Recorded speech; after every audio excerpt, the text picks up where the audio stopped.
So picture this, a typical Japanese high school. There is this quiet kid Wakina Gojo, the one who always sits in the back, barely speaks, and tries to be invisible.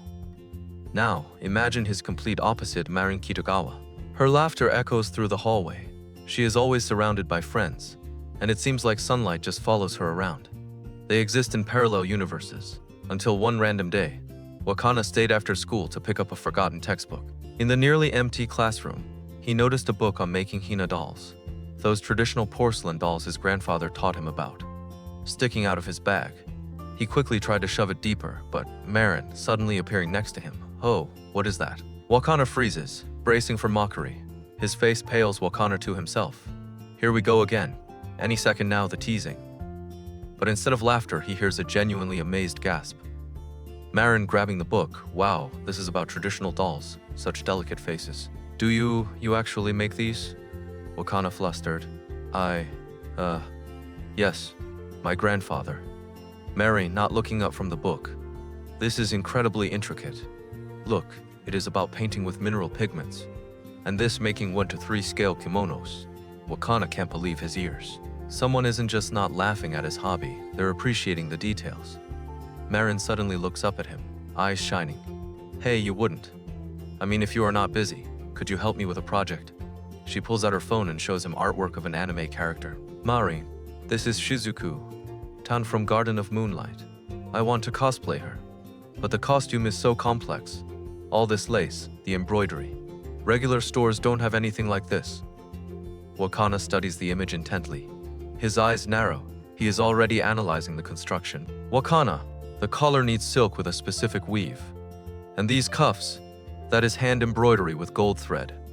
Marin, bouncing with excitement. Exactly. I knew you'd get it. You see the same details I do, and so begins their first joint adventure, a trip to Akihabara. The scene on the packed train is a story in itself.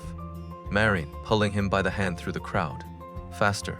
The fabric store closes in an hour. Wakina embarrassed, Kitagawa-san. Maybe I can go by my Marin, turning with a bright smile. Enough with the Sam. Just call me Marin. In the fabric store, magic happens. Wakina transforms. He forgets his shyness as he sifts through material samples. Wakina to the shopkeeper. This silk is too shiny. Do you have a matte one with the same density? Marin watching him in awe. You are a total pro. Evenings in Wakina's workshop become their ritual. Marin comes over after school. They drink tea and work on the costume. Scene late night, patterns and fabric samples spread over the table. Marin, why did you pick this specific shade of blue? Wakina, look. He holds the fabric up to the light. In daylight, it will look just like the original artwork. Marin sighs. I would never have thought of that. I usually just pick what looks pretty in the store.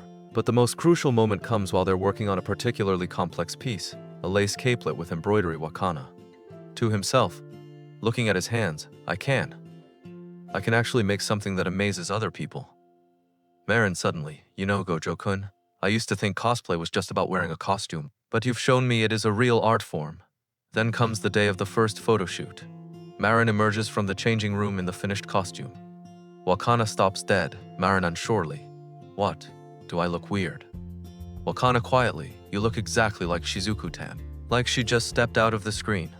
Marin's eyes well up with tears. Marin, that is the best compliment I've ever gotten. During the shoot, another pivotal moment happens. The photographer asks Wakina to help adjust the folds of the costume. Photographer, hey master, help me out here with the light. We need the fabric to catch the highlight. Wakina is flustered at first, but then gets into it. We need to turn her at a 3/4 angle. Yes, like that. The folds will catch the light perfectly. After the successful shoot, they take the last train home. Marin leaning against the window. Thank you, Gojo-kun. Today I realized that cosplay isn't just a hobby. It is a way to bring beloved characters to life. Wakina looking at his hands, and I realized today that my skills can make people happy. He walks her home, and before saying goodbye, Marin unexpectedly hugs him. Marin, come early tomorrow. I found art of a new character. It has these amazing wings. Wakina flustered, but smiling. Oh, okay. I'll be there. And so he walks home alone. But for the first time in years, he doesn't feel lonely. Two worlds, the traditional art of hina dolls and the modern world of cosplay, have found each other. And this is only the beginning of their amazing story. So after that incredible first photo shoot, you'd think things would just settle into a nice routine, right? Wrong. This is where their story really starts to get interesting. That picture of Marin as Shizuku-tan. It blew up online. Suddenly everyone in the cosplay community is asking, who made this amazing costume? The morning after the photos get posted, Wakana's phone won't stop buzzing. Wakana staring at his phone in shock. Kita, Marin. There are hundreds of likes and comments. Marin grinning over his shoulder. Of course there are. I told you your work was amazing. But with attention comes new challenges. Their next project is even more ambitious. TVIDA character named Veronica from a dark fantasy game. This isn't just about pretty dresses anymore. It involves armor, leatherwork, and special effects makeup. Seen Wakana's workshop covered in new materials he has never worked with before. Wakana nervously holding a piece of Werbla. I've never worked with thermoplastic before. Marin placing a hand on his shoulder. That is okay. We'll learn together. Look, I found these tutorials. What is beautiful here is how their roles start to blur. Marin isn't just the client anymore. Tui.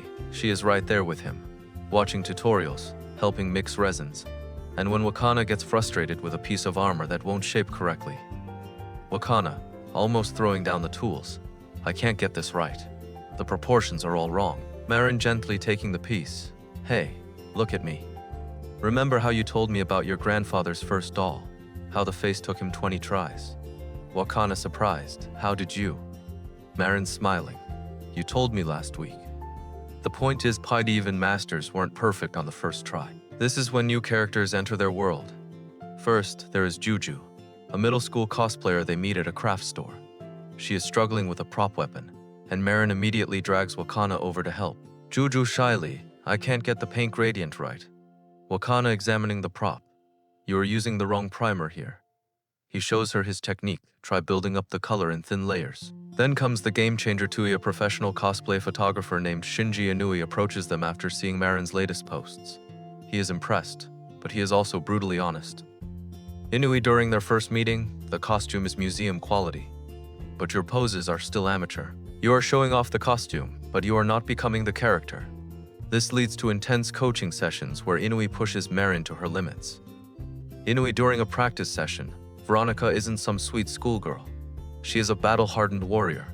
Show me that fire in your eyes. Marin frustrated to Wakana afterwards. I don't know if I can do this.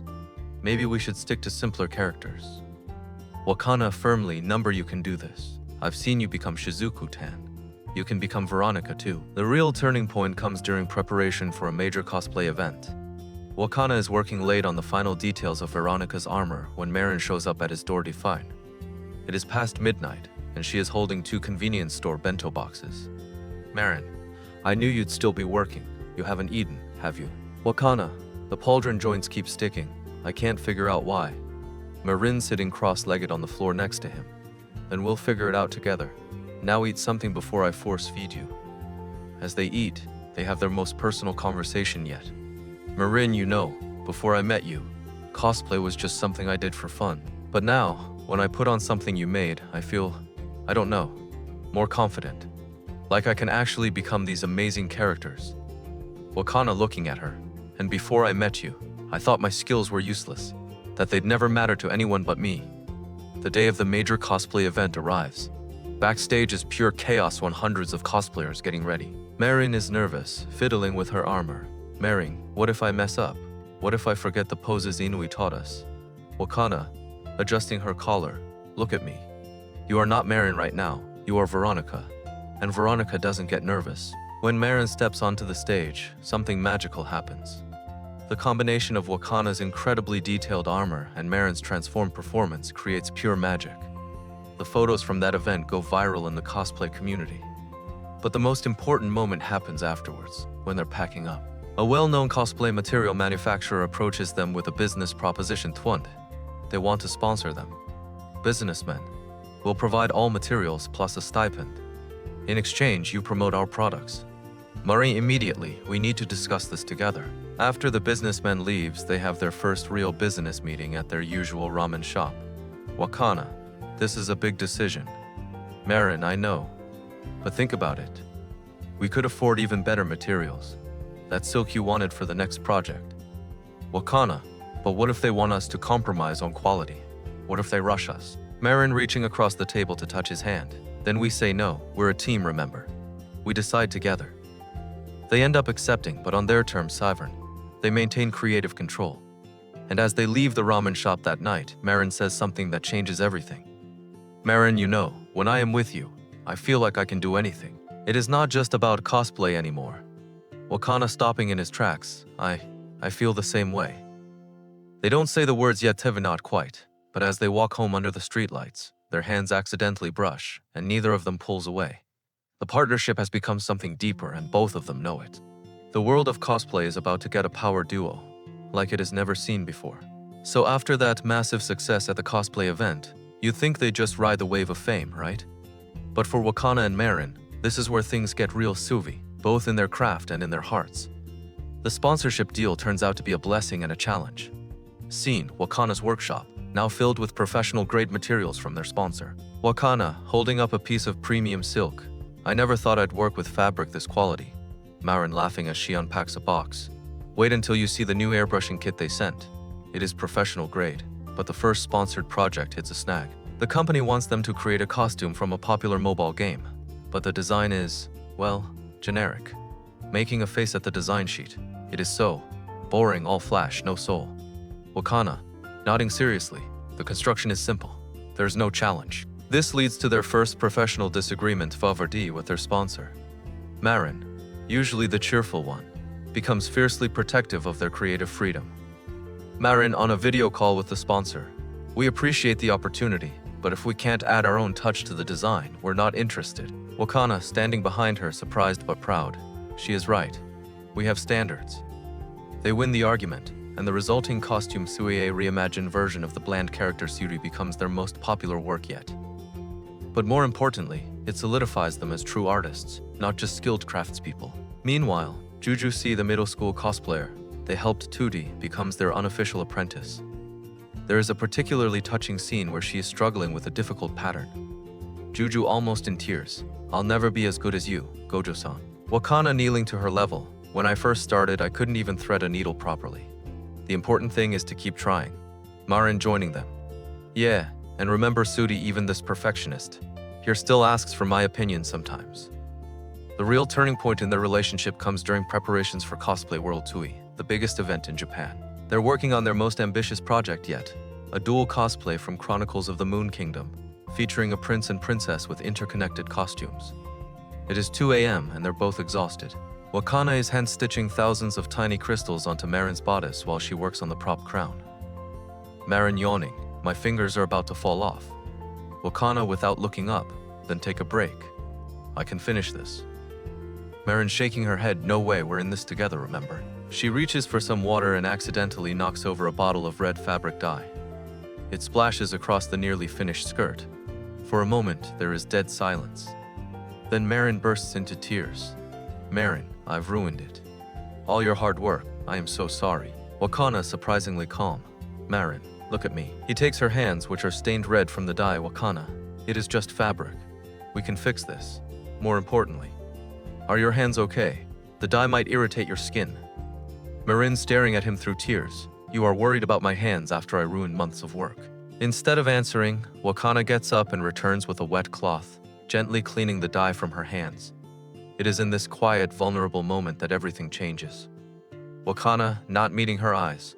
There is something I need to tell you. That day, when you first asked me to make a costume for you, I was planning to quit making dolls entirely. I thought my skills were useless in the modern world. He finally looks up, and his eyes are shining with unshed tears. Wakina, you didn't just give me a project, you gave me a reason to keep doing what I love. So please don't ever think you could ruin anything for me. Marin stares at him, her tears drying on her cheeks. Then she does something that surprises them both. Surba, she leans forward and kisses him. It is not dramatic or perfect, their activity is quick, clumsy, and over in a second. They both pull back, blushing furiously. Marin whispering, I think I've wanted to do that since you fixed Juju's prop. Wakina, his voice trembling, I think I've been hoping you would. They don't say I love you, not yet. But when they go back to work, Wakina's hand finds Marin's and their fingers stay intertwined even as they fix the stained fabric together. The Cosplay World event becomes their triumph, not just because they win first place, but because when they walk on stage holding hands, the entire community cheers. Inui captures the perfect photo. Marin in her princess costume, laughing as Wakana adjusts her crown. Their eyes locked in a moment of pure, unguarded happiness. The final scene shows them back in Wakana's workshop months later. Marin is sketching new designs while Wakana works on something secretive in the corner. Marin, you've been mysterious all week. What are you working on over there? Wakana smiling mysteriously, you'll see. He finally reveals what he has been creating, survived a perfect miniature Hina doll. But it is not a traditional princess. It is Marin in her first SHIZUKU-TAN cosplay, complete with tiny hand-stitched details. Marin speechless for once. You made me into one of your dolls. Wakana nervously. In my family, we only make dolls of the most precious things. And you are the most precious thing in my world. As they stand there surrounded by fabric scraps and dreams holding the doll between them, it is clear this is no longer just about cosplay. It is about two people who found themselves by finding each other Fida, and are just beginning to discover everything they can build together.